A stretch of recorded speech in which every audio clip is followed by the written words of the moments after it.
I stay. Been too long that I've been away.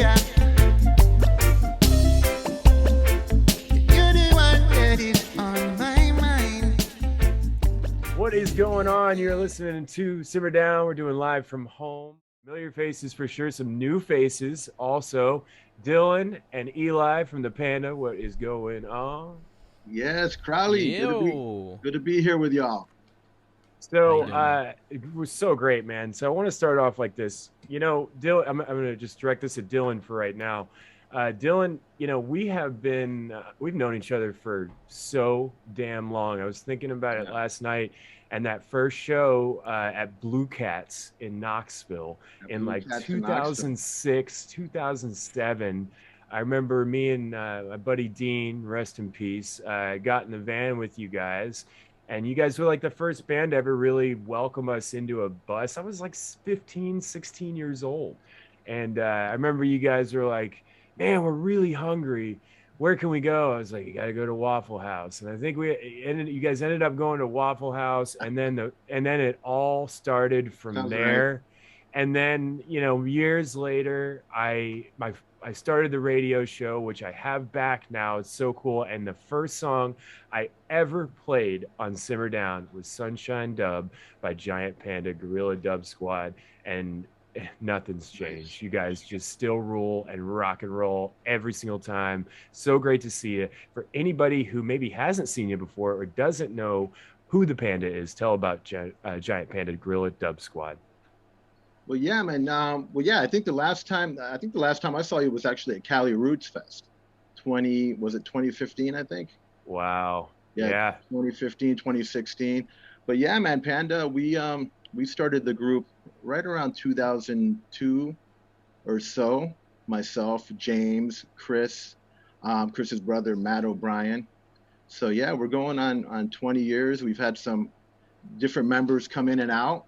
And recently, Eli joined the band about going on, I think, 3 years ago now, right, Eli? Yeah, it's hard to tell. I feel like with everything that happened in between, but I think you're right, Dylan. I think it's been 3 years, 2 years, 2.5. Yeah, 2.5, 3 years. But yeah, man, we're still here recording music and staying productive, and all is well. Good positive things. Recently, we recorded a new batch of tunes. Last October, we recorded here in Rochester at a studio, Black Dog Studios, with our good brother Matt Goodwin, who you probably know, Crowley. Oh yeah, Matt Goodwin, good brother of ours. Lots Goody. of history with him. Goody, yes, affectionately known as Goody. Exactly. Yeah. Oh yeah. So we recorded here at in Rochester, the studio called Black Dog Studios with him. He's always someone that we feel real comfortable with. He's been a collaborator with us for many years. In fact, he was in the band originally in Panda back in 2002. Yes, so, he actually was, and a lot of people don't know that. Yeah, that's very true. So we go back a good long way, man. So always a comfortable experience recording music with him. So yeah, last October we recorded probably about 18 to 20 tunes. And wow, the first tune that came out about a month or so ago was "Hold You Tonight," and followed by Narita here just last week or so. So yeah, man, just excited to be making music and putting music out there. Just to jump back, like pre-pandemic, we 3 or 4 years ago, we kind of made a little bit of a decision to kind of lay back on the touring a bit, raising families, young children and families and stuff. So we kind of had to dial that back a little bit. But it's nice to be back, and I feel like now we have a little bit more liberty to get back on the road and to get a little bit, to get out there a bit more than we had. So it's exciting to be back out there. We played our first show since everything shut down just a couple weeks ago, last weekend here in Rochester and Canandaigua actually. And that was a really wonderful show. And so yeah, man, just excited to get back out there, bro. Yeah, man. If you guys are just tuning in, you're late. Panda's in the house. Check them out, livepanda.com, at Giant Panda Gorilla Dub Squad. Try and say that 15 times fast and spell it. I bet you can't. You'll learn. But hey, Eli, I want to talk to you, man. Brand new member of the band. Well, not brand new member, but a newer member of the band. And man, we were talking before this interview. You got a crazy story. Tell us about yourself, your background, and what's going on with you and the Panda. Sure thing. Yeah, nice to be here. I mean, it's been an awesome ride so far. I couldn't ask to be in a better company of players, musicians, and just the overall experience has been super positive. And like you, Alex, I think I was like 15, 16 the first time I was introduced to Giant Panda Gorilla Dub Squad at a show they were doing in Rochester, which was downtown, right by this public safety building. It was under this little bridge that ran through town. It was basically in a parking lot, and that's where I first saw Giant Panda Gorilla Dub Squad. And I thought to myself, man, I want to make music like that someday, And I knew very little about what it meant to play in a band or reggae music for that matter. But after that, I kind of started my own group called Upward Groove, kind of like late teens, early 20s with some friends in Rochester. And we played all sort of music, funk, rock. The fun thing about that band was we could kind of go on to any bill. We could do the reggae show, we could do the rock and roll show, we could do the funk stuff, some of the more upbeat big band stuff. But James Searle has always been a pretty close family friend of the Flynn. So the Searles and the Flynns kind of like grew up in the same area in Rochester. And I would send James some stuff, I would send him some demos of my band, and he was like, oh, this is cool. Or we'd communicate on and off for a little while, and the time came when it was Dan was on his way out of the band, and James gave me a call, and he said, hey, how'd you like to step up and, join the band? And I was ecstatic, because it was like, for me, honestly, what music was, that was kind of the ceiling, because it was my earliest inspiration, I suppose, and it was really a chance to kind of come full circle with it. And not many people get that chance, so I was super excited to join on, and we've written together. And the big thing there too is like the trust, I feel trusted, which doesn't always happen, creatively, which is really cool.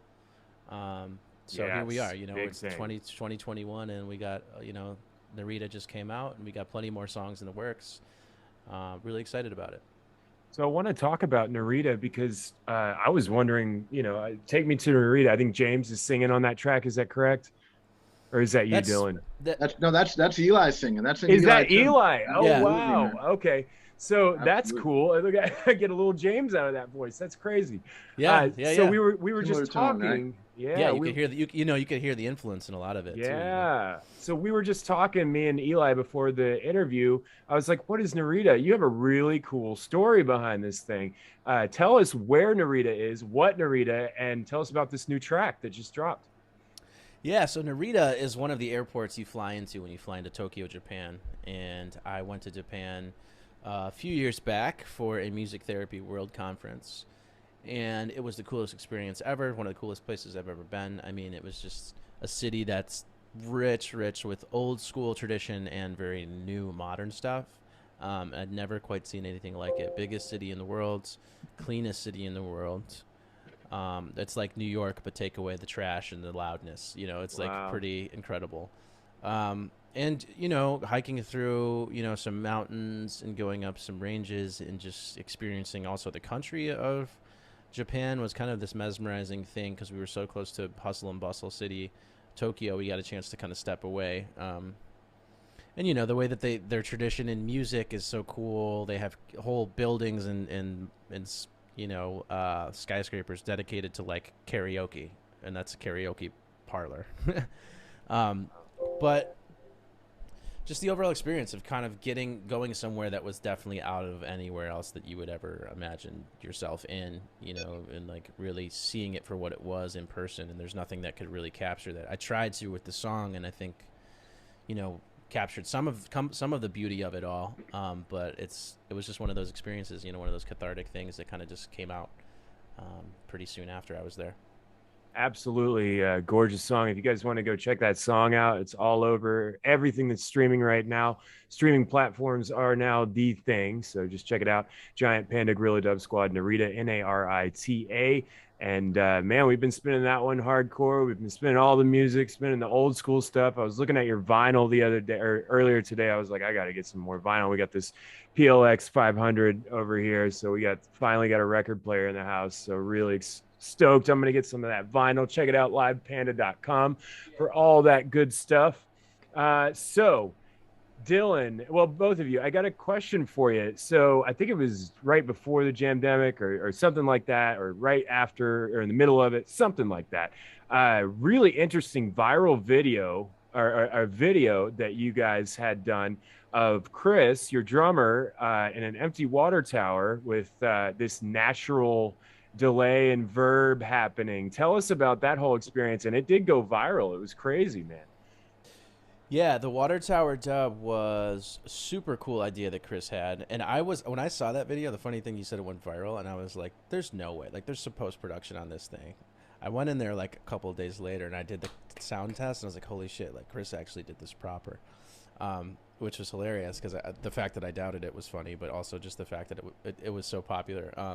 But yeah, just a cool idea, especially just an ode to like the types of things we have in Rochester. You know, and everybody knows where that is. You know, all of our hometown fans know where that is, and just the kind of visual element made things kind of pop too for us. But also the number of people who took songs, they took the drum stem and made tunes with it, which was really, really cool. One of those songs we actually performed live with Kevin Kinsella in his version. Nice. He did a song called Solidarity, which is an old Black Guru tune, I believe. Mm-hmm. And we played that together live, and it was just like, wow, this thing came out of nothing. You know, we were all kind of, none of us knew the next move there in terms of playing or writing, and it was just kind of a cool kick in the butt for all of us to do something creative, which was hats off to Christopher O'Brien on that one. Mike Martinez shot that one, also one of our good friends who does a lot of video for us. Yeah, dude, it was so sick. Me and Blue actually worked on a version of that dub too. I mean, it was so cool. That was a really, really good idea. I don't know if that was Reed's idea or whoever to bring that out to the fans to like, okay, you know, here's a stem, right? And now you guys go. So I thought that was just so cool, man. All right, so if you guys are just tuning in, you're listening to Simmer Down live from home. Panda's in the house. You're late, but let's get back into it here. So this pandemic, I like to call it the Jamdemic, because on our side, we also had no music, no live shows, but we could do a lot of cool things other than, you know, playing live music. So from each of you guys, I'll start with Dylan. What was the most positive thing that came from the last year or so during all the craziness out of your life?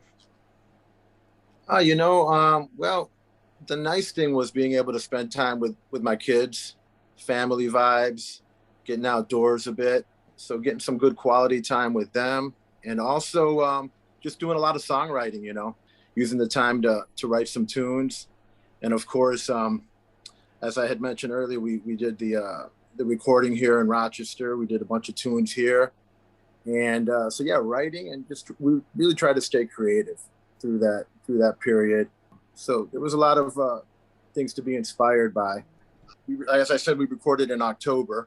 We also had the nice opportunity to work with Alberosi on a batch of tunes. Also with Zionite Kings, they're a production collective. And also with our good friend Danny Cobb doing some mixing and production. Yeah. So, yeah, you know, love Danny. Yeah. Yes. Master. Yeah, man. So really just trying to make the best of the situation. You know, some silver linings there, and so we were able to do that. A great experience working with Alberosi, all the brothers there. You know, again, it's just good positive things throughout a negative experience, but be out playing again. And we're heading on a tour in October, the first run that we've had since the shutdown. So excited for that as well, man. Absolutely, man. We're gonna, like I said, I was talking with Eli earlier. We're gonna definitely go catch you in Atlanta, October 20th, I believe. If anybody out there, it's in the Southeast. They're gonna be touring all around. So check it out, livepanda.com for more info on that. Eli, what was the most positive thing that happened to you during the Jamdemic?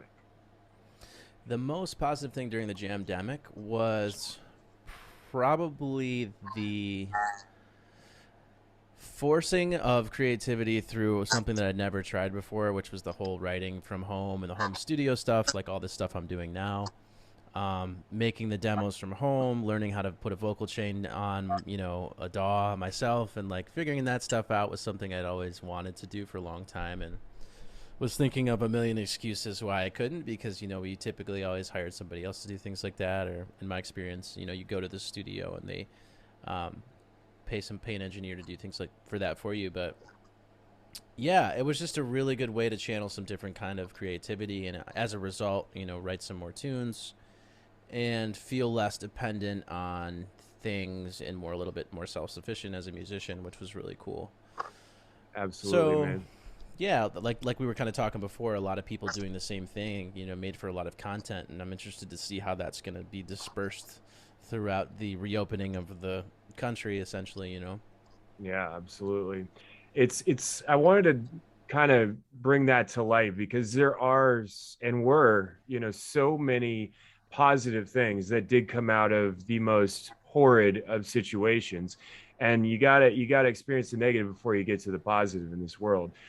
So it's really, I want to push that in all these interviews I've been doing, that there's a lot of good that's come out of it, and one of those things is just a ton of new music. You look at Spotify drops now, everything's streaming now, of course, but you know, New Music Friday is bumping every single week. I mean, so many songs coming out, and you know, in the worst, I think when it comes to writing, for me personally, my best writing comes out in the most deepest, darkest, worst of times, and it's always been like that. There's times of struggle, and that's reggae music too.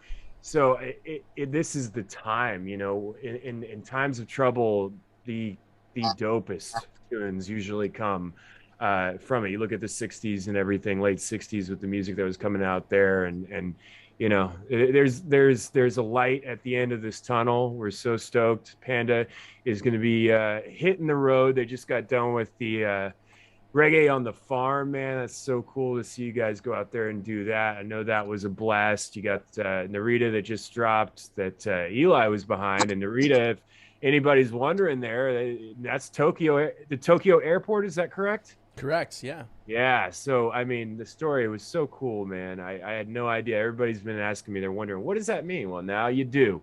Now you do. I'm going to go a little bit deeper into the music here. We got a few more questions for you. In addition to Narita and Hold You Tonight. That's right. Yeah, that one was mixed and produced along with Alberosi on that. Right. So, addition to those two, you guys have been working with some of the roots dub greats, like The Scientist, new guy on the scene, Pachimon, which he's so sick. The dub greats. Tell us about working with those guys and how that all started. Well, we're working with Scientist. He dubbed and remixed a tune of ours called Really True. Really True came out on the album Steady, I believe. And yeah, we had the opportunity to make the connection with him, and we do like a Zoom interview with him. And he was just a wonderful guy, and obviously a brilliant engineer, you know, groundbreaking engineer. He did a wonderful dub for us, and you know, hope to do some more with him in the future. And just a wealth of knowledge as far as sound and frequencies and all the things. So we had a great conversation with him back in December. That was something that we did kind of in the middle of the pandemic as well, that we were able to do. So that was a great time. Great getting to chat with him. Yeah, it's not something that everybody gets to do, is to work with these just legendary people who started dub, you know, who were the originators, you know, it's happening a lot more now, though. I've noticed with Stick Figure working with Prince Fatty, it seems like they're kind of coming out of the woodwork. Lee Scratch Perry's always been there doing his thing, doing his crazy cool thing, whatever that may be. But yeah, man. So do we have any more collabs with some of these dub greats coming up? Yeah, you know, we're doing the Zionite. We've been doing the working with Zionite Kings on a batch of tunes as well that they mixed for us. And I don't know if you're familiar with them, but they've been like really responsible for a lot of the great modern roots that has been coming out over the last, you know, 5-10 years or so. So they've been great to work with those brothers. Wonderful guys that'll be on the release, whether they come out as singles or whether they come out as EP or on an album collection. So yeah, a lot of music and a lot of collaborations on the way. Collabs are always just the most powerful thing, whether it's on stage or off, especially in the reggae scene, which is such a family that we have here put together. I know there's going to be a new record coming at some point. Everybody is going to have another record. So I know you guys will probably have another record coming soon. You know, the thing about your music is it just goes so many different directions while keeping your sound, that's what a good band, a good musicians are. There was a country record way back when. Give us a little taste of the idea and the feeling that's going to be coming for the next Panda record. Our band has a dynamic where and we have a variety of several songwriters in the band, which I think is a strength of ours, and we're fortunate to have that. You know, Eli coming in and bringing you know, a good batch of tunes, and James writing a lot, and myself writing a lot. Coming up, I always enjoyed bands that had a few different singers, a few different songwriters. Of course, the Beatles, the Wailers, even bands like the you know, of course, the Band, the Eagles. So having that, you get we all write a little bit differently. So you get a kind of a mix of our different writing styles. So, I mean, I would expect just, you know, a lot of what we've always done, you know, a good roots sound, some modern sounds, again, some really cool collaborations.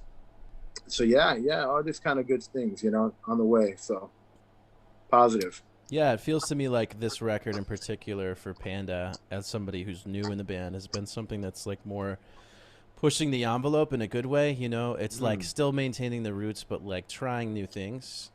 The foundation is there, you know, for to make it a Panda song, but there's definitely like elements that just keep it exciting, I think, you know, and keep us on our toes, you know, and like the way we write and the way we're open to trying new things.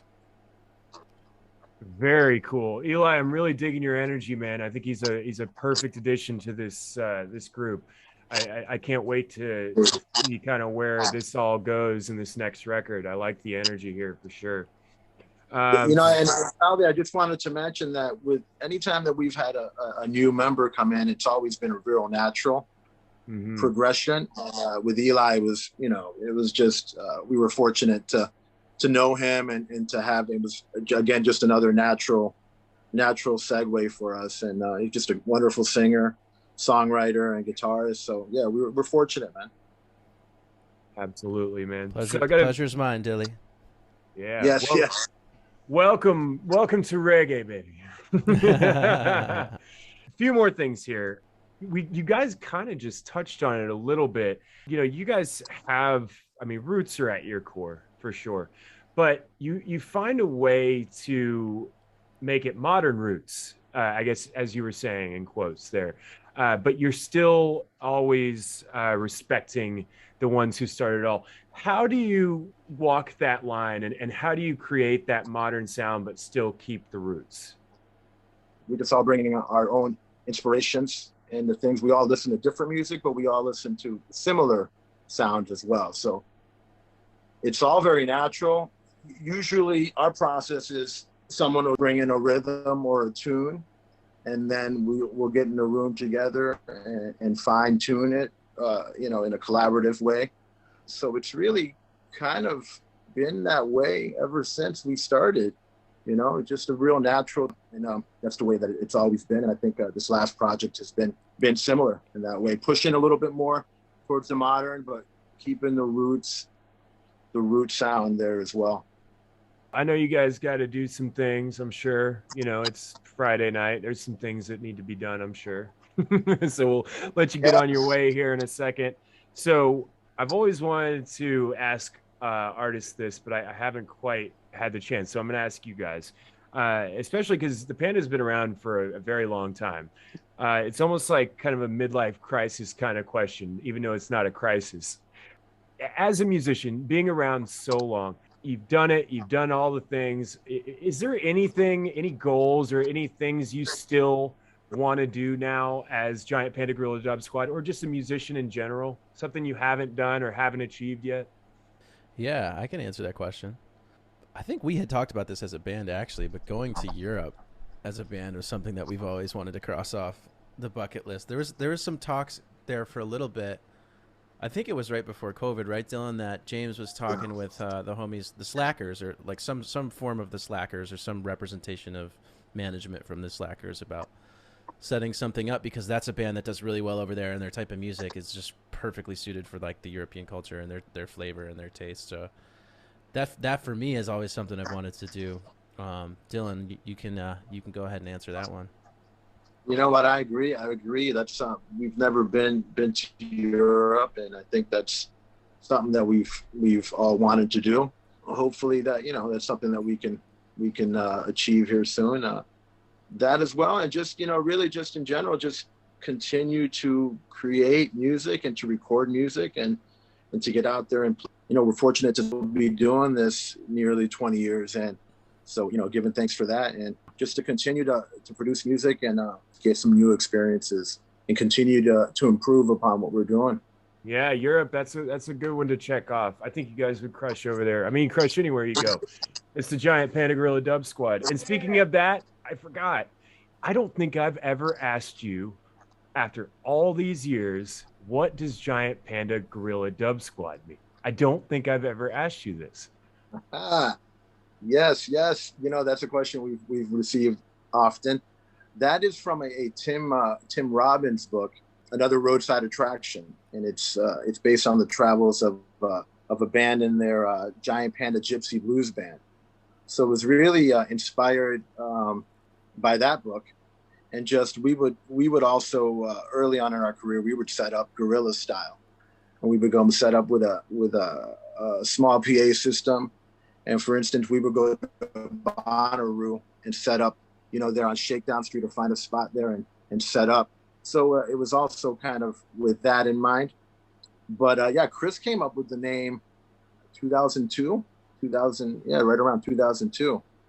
I've heard it was either Chris or Matt. There's a huge debate in the online world, the underground blogging world, whether or not it was Chris O'Brien or Matt O'Brien. All right. No. You know what? I could be wrong on that, but I remember it being Chris. But we have to check our facts on that. Who knows, man? I don't want to start a fight with anybody tonight, so. Yeah. No fighting. We don't need any fighting. What'd you say there, Dylan? Sorry. I said I hope that answers the question somewhat for you. It does, man. I don't think after all these years, I was thinking about earlier, and Blue was asking too. It was like, what? I don't remember. Maybe we have talked about that, but yeah, it that kind of rings a bell with the book you're talking about, right? It was a Tim Robbins, yes. Yeah. I remember you saying something like that, but it's been so long. So if you don't know, now you know. One final question, guys. Usually I ask, what does reggae mean to you? I think, Dylan, you've gotten that one many, many times. And I'm going to kind of twist it a little bit, because there was something that Chris said at Cali Roots 2014 in the Carolina sessions that was one of the best what does reggae mean to you answers ever. Reggae is a wild word. Why is reggae such a wild word, guys? And thank you so much for talking with us tonight. We really appreciate it. Livepanda.com for all the info. Eli is out there crushing it now with the Panda. So great to meet you, man. And make sure you check out Narita, the new single. Why is reggae such a wild word? You want to take that one, Eli? Yeah, I could picture Chris saying that too. That's awesome. Reggae itself is a wild word because it means reggae is music, reggae is culture, reggae is art, reggae is food. It's just interwoven, I think, so much. Originating in the Jamaican, but even before that, it's just such a rootsy concept, and literally, the roots of reggae run pretty deep, going all the way back to Africa. But it's a wild word because I think you and I were talking about it, Alex, earlier, like reggae, and I was talking about me coming into the band as not your typical reggae artist. It's a feel, and it's something that people overlook, I think. I've talked to a lot of musicians that say, "Oh, you're playing reggae, right? Like, don't you ever get bored of the check, check, check?" It's like, no, because it's a lot harder than that. Not just because the music, it's harder to get a feel. Like when we're playing a song, like one of Dylan's tunes, he'll bring it to us, and Dylan is very good at like understanding the feels for tempos, which is something that I didn't really. I guess I took it for granted writing music before, or underestimated, I guess I would say, in what it means to feel a song. And like when you're feeling reggae music, it's a different feeling than any other music style I felt. You could be in that pocket, technically speaking, but there's something, it's an energy. I guess that could be what Chris meant. You'd have to ask him yourself, but I think wild is that's what I take away from that. Yeah, that's good. Yeah, I mean, I think just to add to that, I would say that it's roots music, it's rebel music, and it's love music. It's positive music, political music, love songs, speaking to a lot of the suffering that goes on in the Black diaspora and in Jamaica, and it's just a wonderful music, and it's this very special feel as Eli was talking about. A lot of nuances that are not always, that seem simple on the surface, but really are not that easy to dial into. So we're learning as we go along, and it's just a wonderful music, man. And we just love playing, and we're grateful for the foundation artists that come up before us and that have inspired us to be here doing this today, man. Eli, Dylan, great to meet you. Eli, Dylan, good to see you. Likewise. Yes, Atlanta, October 20th. Make sure you check them out, livepanda.com, for more info. Narita, the new single, is available everywhere now, and so much more coming. The Panda never stops. Remember, don't make it bad, go make it better. Thank you, guys. Hey. Peace, and love. All right. Thank you, man. Thank Thanks you, so much, Crowley. Alex. Appreciate it, man. Much love, brother.